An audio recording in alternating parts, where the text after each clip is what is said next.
Não tenha dúvidas que Cristo está entre nós, e Ele sendo Deus,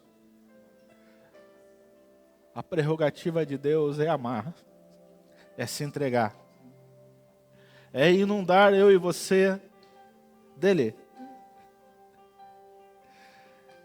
E mesmo assim, às vezes a gente vive os nossos conflitos, as nossas inseguranças, as nossas incertezas.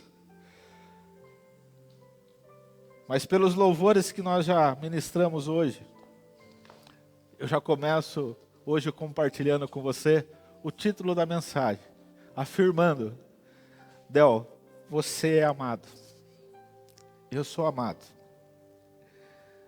Nada mais coerente então que eu amar, uma vez que quem nos amou primeiro foi Cristo. Amém? Sente-se.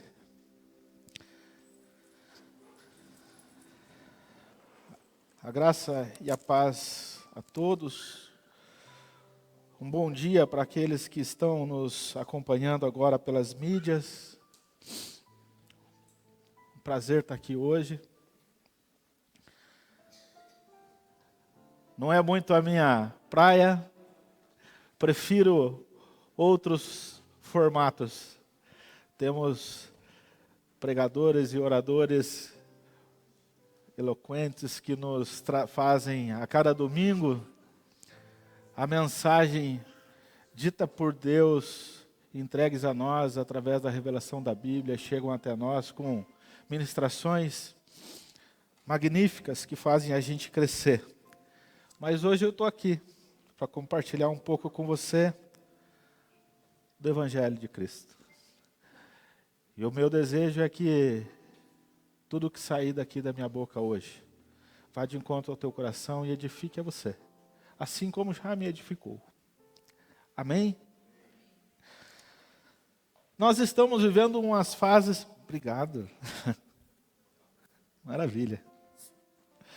Obrigado. Nós estamos vivendo uma fase intensa, e eu diria, muito agradável no MAP nos últimos dias, aí, nos últimos 2 meses. Motivada por um desejo, o Tico um dia, conversando conosco, falou assim, está faltando alguma coisa. Nós estamos um pouco desconexos. Nós precisamos de nos conectar. Tem alguma coisa que não está gerando um movimento propício para a adoração. E surgiu um direcionamento diferente com relação às células. Surgiu o desejo de nós direcionarmos mais nos últimos dias e até novembro, um compartilhamento de estudo direcionado mais à família, mais especificamente ainda ao homem e à mulher. O ministério de ser homem e o ministério de ser mulher. E tem sido muito bacana, porque até certo ponto nós não imaginávamos que teria tanta adesão assim. E já nas primeiras 2, 3 semanas a gente estava compartilhando, eu falei assim, meu Deus, que bom direcionamento dele a nós. E percebemos que ao longo desses dias, dessas semanas, alguns assuntos mais tratados tinha a ver com o que eu devo fazer ou o que eu não devo fazer como homem, como mulher. Como sacerdote, qual a minha função. E refletindo sobre isso, colhendo algumas percepções, alguns testemunhos, percebi que a maioria das preocupações ou das falas tinha a ver com quão útil eu sou, ou deveria ser, ou como eu deveria ser bem-sucedido, próspero, como homem. que eu tinha que fazer para que as coisas não estivessem do jeito que estão? Porque do jeito que estão, não estão bem. Ou poderia estar muito melhor.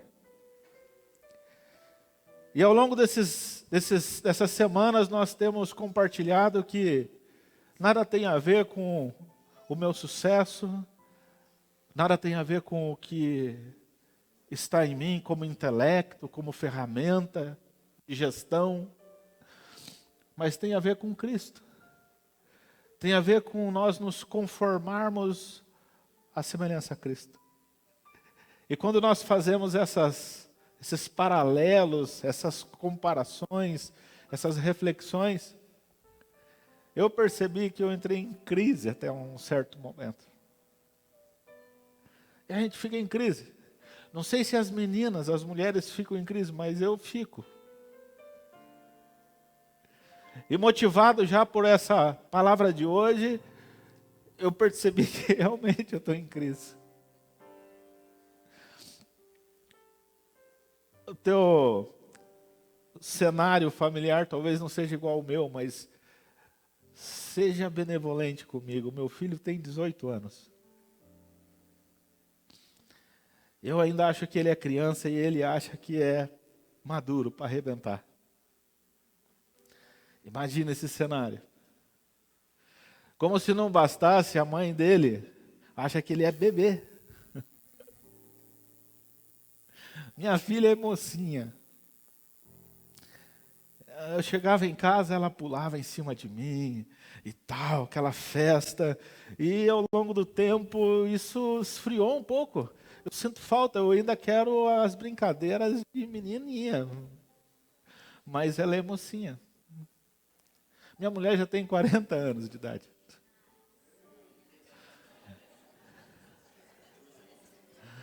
O que você acha?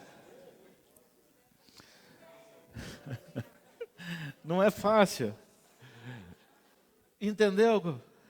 Meu cunhado usa uma camiseta escrita "Eu cuido de pessoas".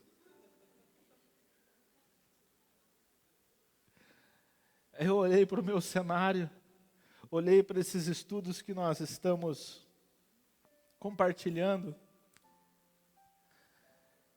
e tentei achar alguns direcionamentos através da palavra para eu tentar dar um passo para frente, para eu me soltar. Até então eu era seguro. O que eu falava para o Vinícius, ele obedecia e pronto, acabou. Agora ele quer saber por quê. E o porquê dele é assim, sério? Pai, posso beijar na boca? Imagina. Para o homem é fácil. O homem pergunta assim, quem que vai beijar, homem ou mulher? Mulher, ufa. Para a mulher é assim, e quem que é a incircuncisa?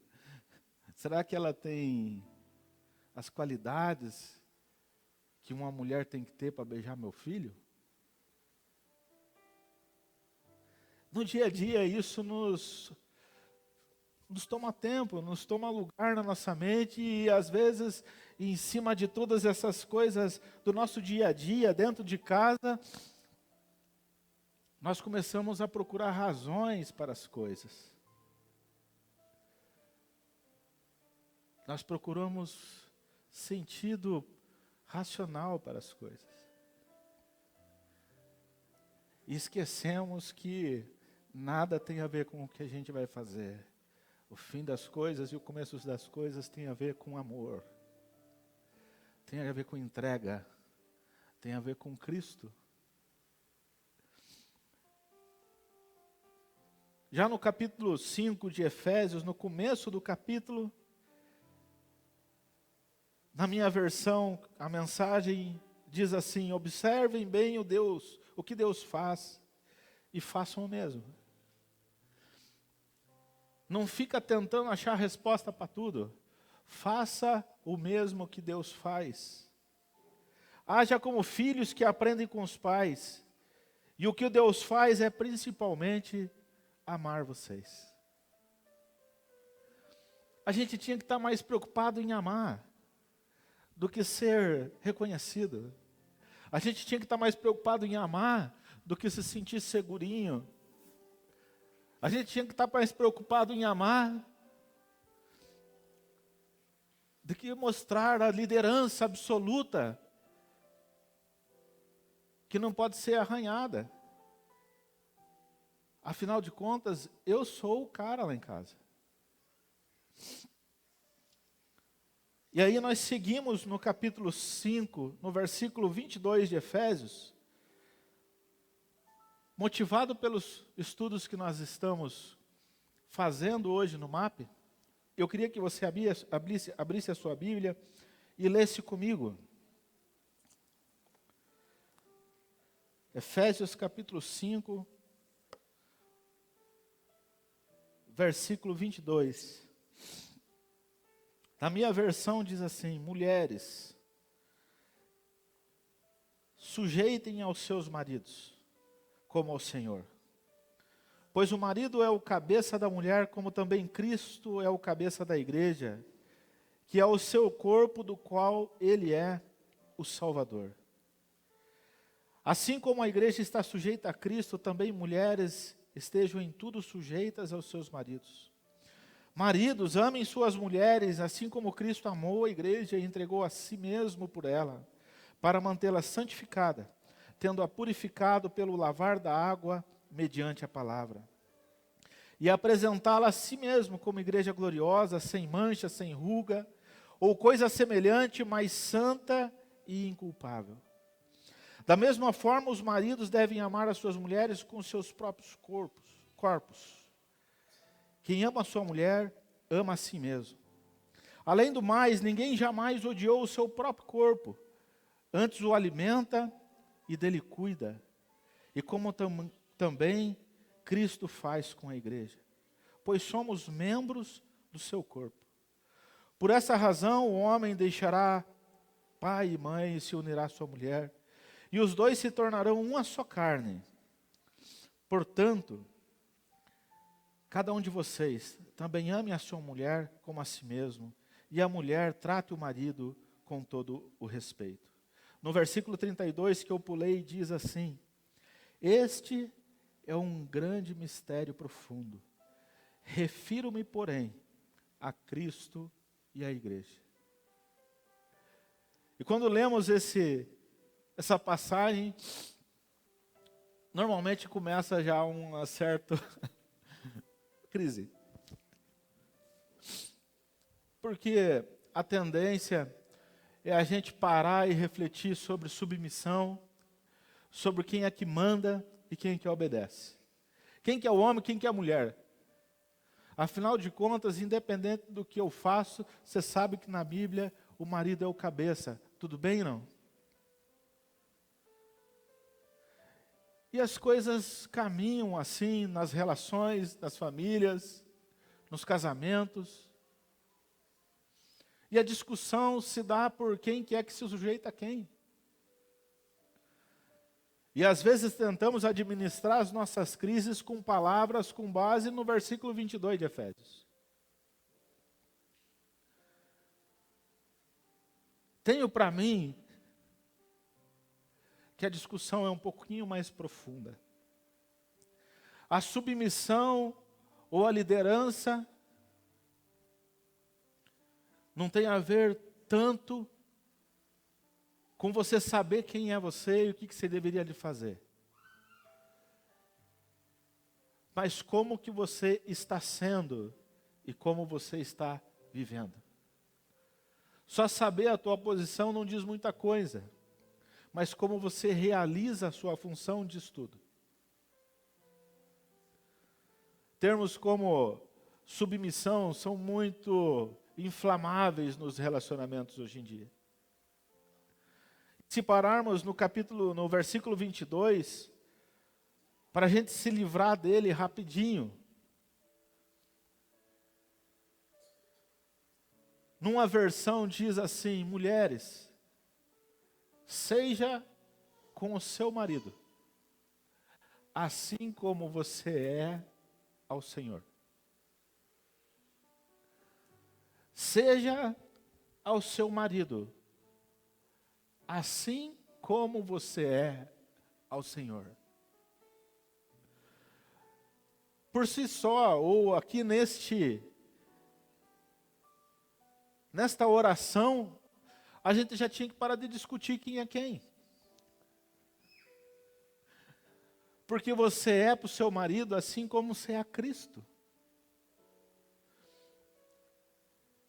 Não tem a ver com o que ele manda e você obedece, ou ele decide e você abaixa a cabeça.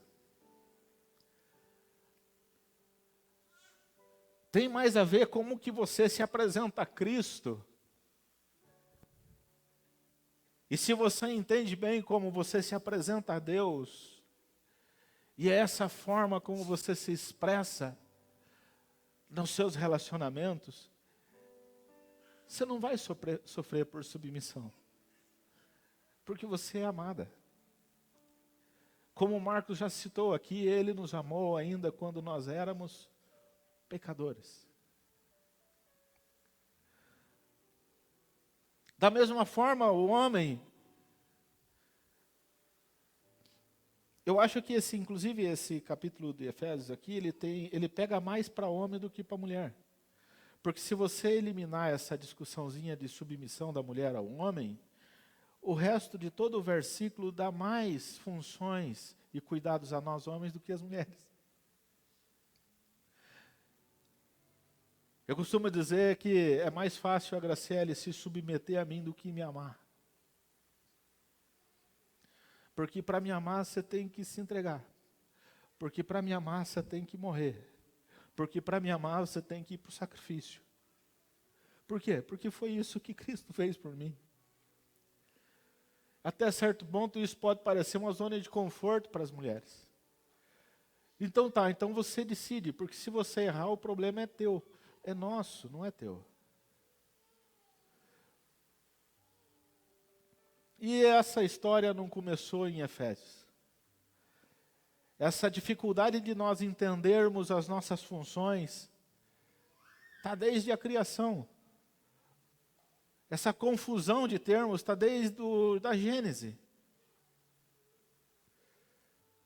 Desde quando Deus mudou o termo e disse, Deus disse para...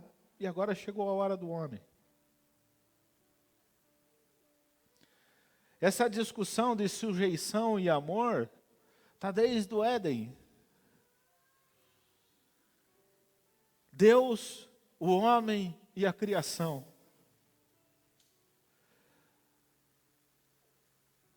Deus ordenando ao homem que ele dominasse a criação, que ele cuidasse do jardim, que ele cultivasse o jardim. E ele estava de boa lá fazendo isso. De repente, o próprio Deus olha para o homem e fala assim, não é bom que você esteja só.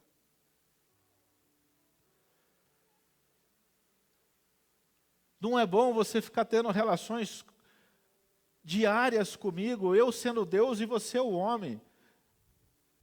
Não é bom você estar tendo relações diárias do homem com a criação, onde você domina, e o jardim que você cuida e cultiva. Está faltando uma coisa. Está faltando um igual a você.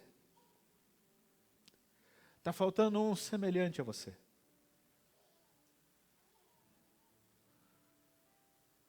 E me parece que eu não sofri em Adão para que a Graciele nascesse, ela fosse gerada. Porque Deus me amou lá, e Ele fez eu dormir, eu não senti dor. Quando me dei por conta, aquela que era meio semelhante, aquela que era para andar comigo, aquela que é para carregar comigo, a minha vida, ela já estava do meu lado. Deus proveu. O problema é que, quando eu olho para o lado e vejo o meu semelhante, eu tento tratar ela como eu tenho que tratar a criação. Eu tenho que estar dominando. Eu tenho que estar me estabelecendo. Eu tenho que estar me afirmando. Creio que não era esse o propósito inicial de Deus. Lá já era para eu olhar para o lado e falar assim, vou te amar. vou cuidar de você. Vou me importar com você. Agora é nós dois, ao entardecer, falar com Deus. Agora é em família, nós nos relacionarmos com o Altíssimo. Aquele que poderia dominar tudo, falou assim, olha, não é assim que eu quero me estabelecer no mundo. É através do cuidado, é através do relacionamento.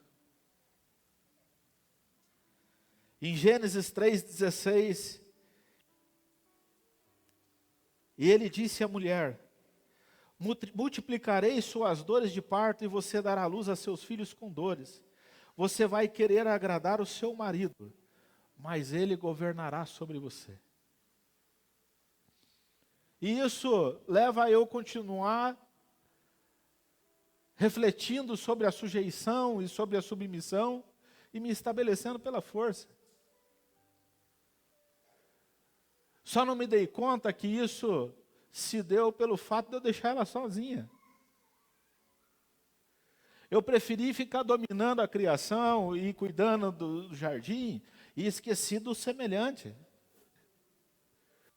Quando ela ouviu uma voz, acostumada ao entardecer a ouvir uma voz, ela não discerniu que não era a voz de Deus.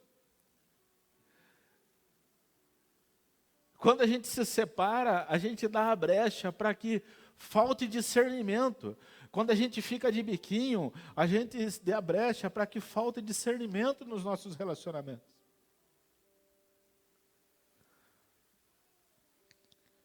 É difícil, mas a gente fica discutindo quem é quem, em vez de fazer uma reflexão de como que a gente está nos nossos relacionamentos.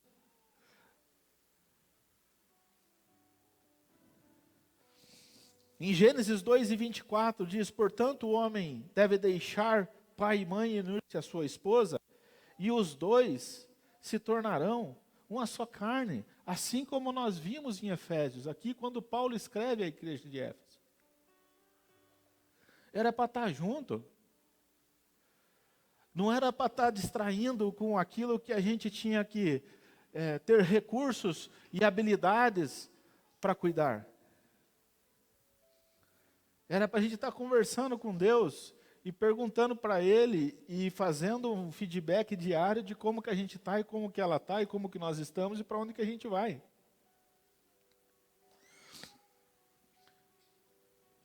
Por isso que no versículo 32, Paulo enfatiza, este é um grande mistério profundo. Refiro, porém, a Cristo e à igreja. A gente tinha que estar mais pensando em que tipo de mistério é esse que Deus estava falando conosco. Nós tínhamos que estar despejando ou gastando mais energia a entender o mistério que Deus queria falar conosco. Essa pegadinha da gente ficar discutindo quem é quem manda e quem obedece, é só para a gente perder discernimento. É só para a gente perder tempo. É só para a gente entrar em crise. É só para a gente achar que a gente não é amado. É só para a gente achar que a gente não tem amor em nós.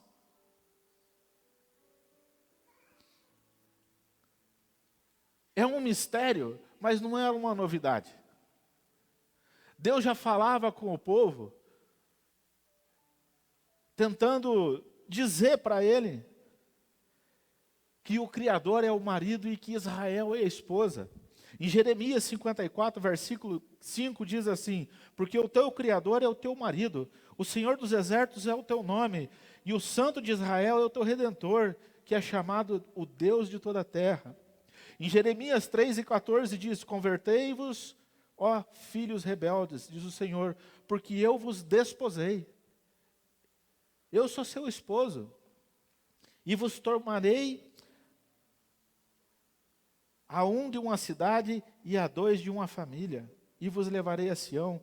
Em Jeremias 3:20, deveras como a mulher se aparta aleivosamente do seu marido, assim aleivosamente te houveste comigo, ó casa de Israel. Não era novidade saber que Cristo, que Deus, dava dicas para nós de que Ele é o marido e de que o povo de Israel e a igreja é a noiva. É um mistério, mas não é uma novidade. O problema é que a gente coloca as nossas forças para refletir ou para discutir domínio, em vez de a gente gastar o nosso tempo em cultivo, em cuidado.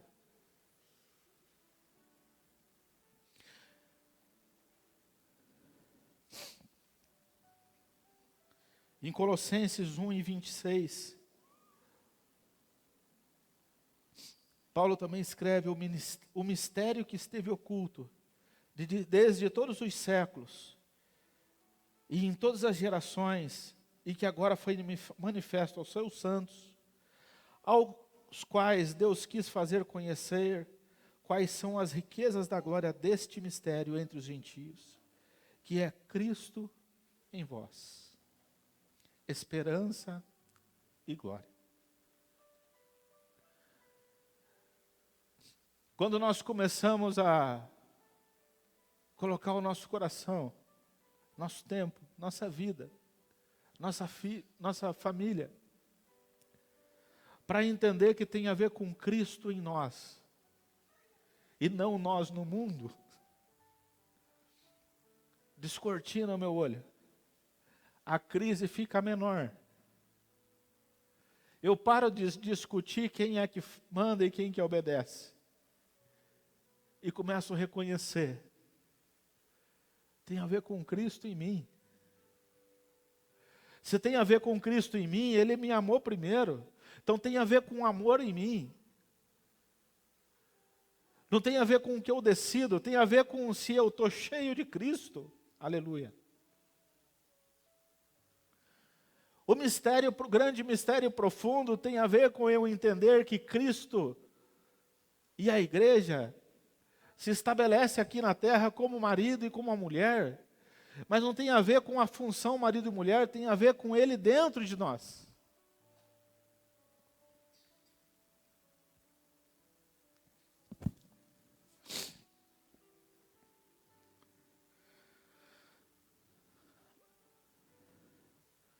A gente podia gastar mais tempo da nossa família, mais tempo nosso, para se encher de Cristo. Nós tínhamos que passar batido o versículo 22 de Efésios e ir para o versículo 33 e se colocar na posição de ser cheio de Cristo.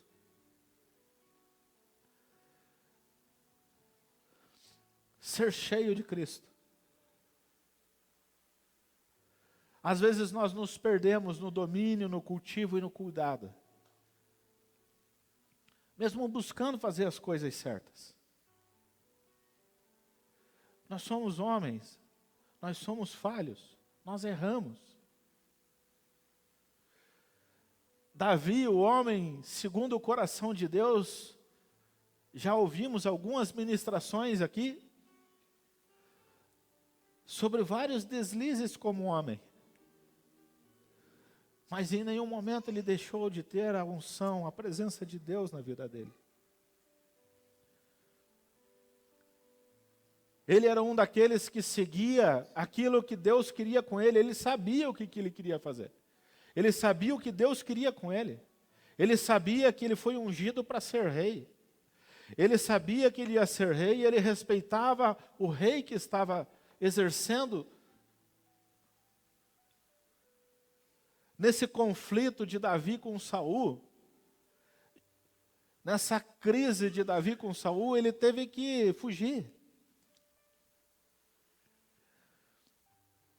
1 Samuel, capítulo 25, tem uma história que traduz um pouco, talvez, dos meus conflitos. Você sabendo que você é amado, assim como eu. Você sabendo o que Deus quer com você, assim como eu. Mesmo assim, você entra em crise. Diz na Bíblia que Davi estava no local com seus homens, fugindo de Saul.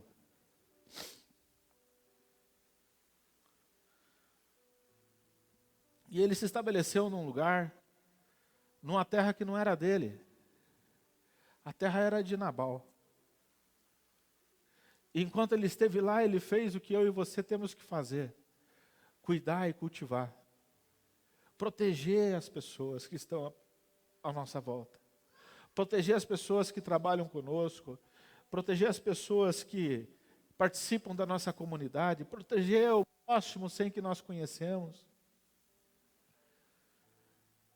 O problema é que Davi sabia que ele era ungido rei, embora ainda não o fosse. Mas ele se sentiu no direito de requerer as coisas pelo que ele estava fazendo.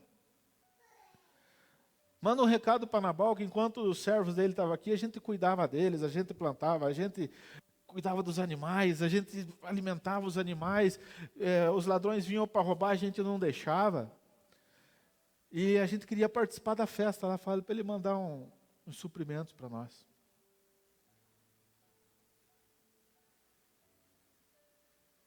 Se achou no direito de requerer. E pior que ficou brabinho quando Nabal falou assim: olha, quem é esse cara? Não tem nada a ver com ele.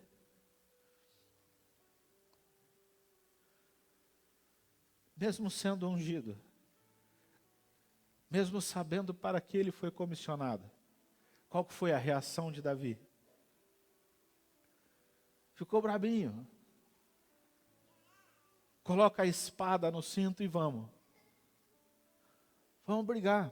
Será que ele não entendeu o que eu estou fazendo aqui? O benefício que ele teve enquanto eu estava aqui?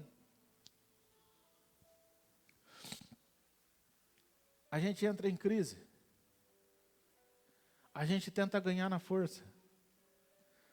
A gente tenta ganhar no grito.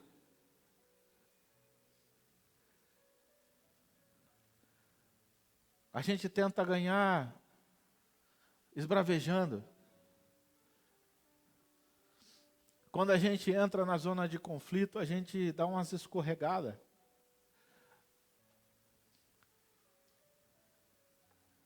Tem rótulos que a gente tem que declinar. Tem escamas que tem que sair dos nossos olhos. Vai jogar futebol e é rotulado de boi bandido.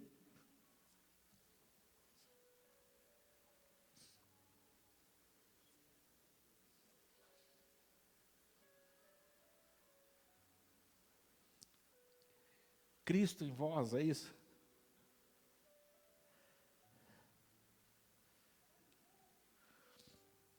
Quando o teu filho pergunta por quê,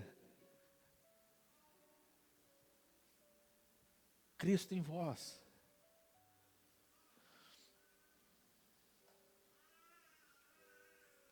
Tem alguns rótulos que nós temos que tirar de nós. Não tem a ver com a força que temos ou com a direção que damos. Tem a ver com Cristo em nós. E quando nós entendemos isso,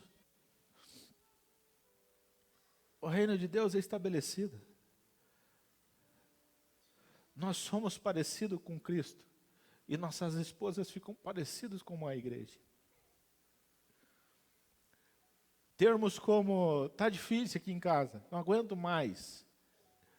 Bom mesmo seria se ele desse no pé. Não aguento mais esse cara. Não aguento mais essa mulher. Das duas, uma. Ou você não é Cristo, ou ela não é igreja.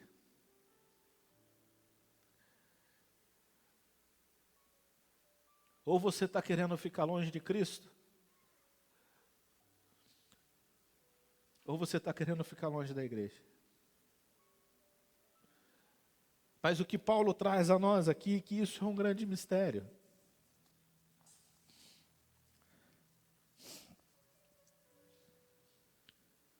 Não tem a ver com o que eu quero ser ou com o que eu quero determinar. Tem a ver com Cristo em nós. Tem a ver com nós sermos cheios do Espírito Santo. Tem a ver com nós sabermos que nós fomos amados. Tem a ver que nós fomos perdoados os nossos pecados antes da gente pecar. Talvez por isso,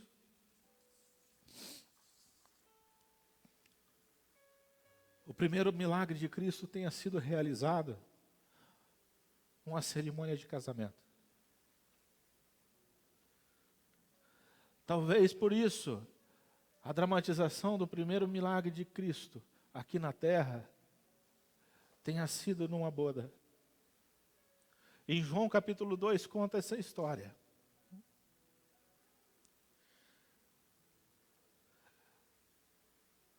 Faz eu e você refletirmos um pouco mais como que nós podemos ter esse Cristo em nós. Como que eu faço então para viver com esse Cristo em mim? Porque eu não aguento mais viver em crise. É muita crise. As coisas parecem que ficam numa gangorra, num sobe e desce.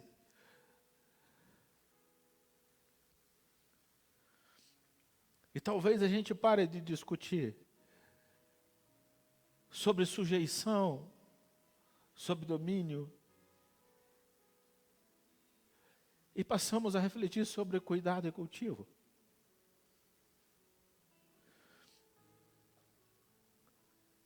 Desde que a gente entenda que tudo tem a ver com Cristo. Em João capítulo 2, nessa história desse casamento, não cita o nome do noivo e o nome da noiva. Não cita a linhagem do noivo e a linhagem da noiva. Não cita se ele é eloquente ou não. Não cita o poder aquisitivo.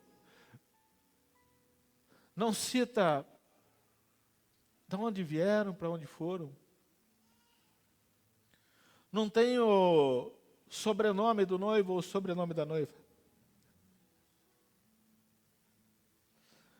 Não tem quantas pós-graduações ou quantos títulos cada um deles tem. Não diz se ele é gari ou se ele é presidente do país. Só cita que era um casamento. Talvez pessoas como eu e você, que decidiram se unir. O que é interessante, que Cristo estava lá. Não era na hora que deu a crise que ele foi chamado. Ele estava lá. Quando acabou o vinho, ele estava lá.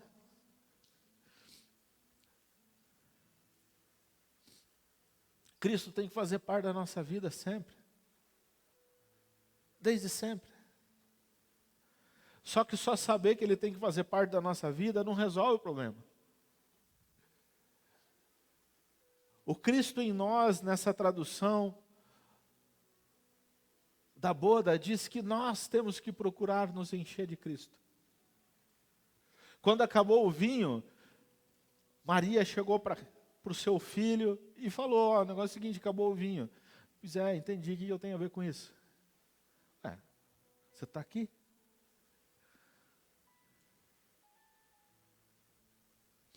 O que a gente faz? Enche a talha de água. Para você ser cheio de Cristo, tem uma parte que depende de você. Você tem que buscar ser cheio da água. Você tem que buscar ser cheio da palavra. Você tem que buscar ser cheio do Espírito. Você tem que buscar cheio de relacionamentos. Você tem que gostar das pessoas. Você tem que estar próximo às pessoas. Você tem que despejar a sua vida. Você tem que receber vida.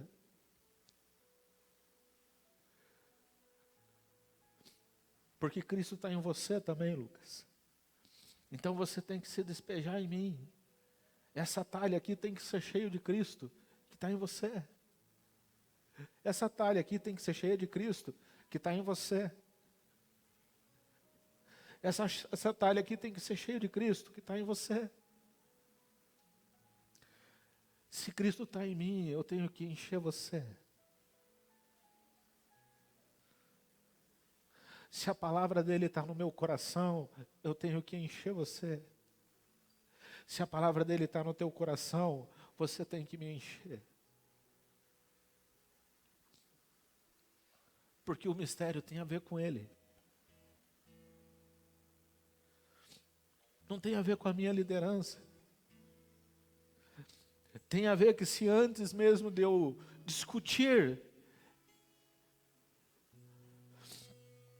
as nossas posições, eu tenho que estar motivado a encher você da palavra, encher você do Espírito. Quando nós decidirmos nos encher, nos transbordar dele, nós nos discutimos quem é quem. Nós paramos de discutir quem manda e quem obedece. A gente deixa fluir os frutos que é dele. Nós deixamos fluir o amor que é ele.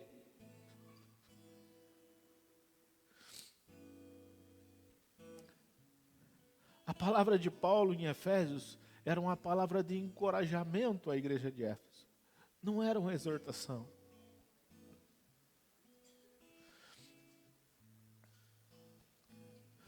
Eu tenho certeza que Cristo quer e deseja que nós sejamos cheios dele.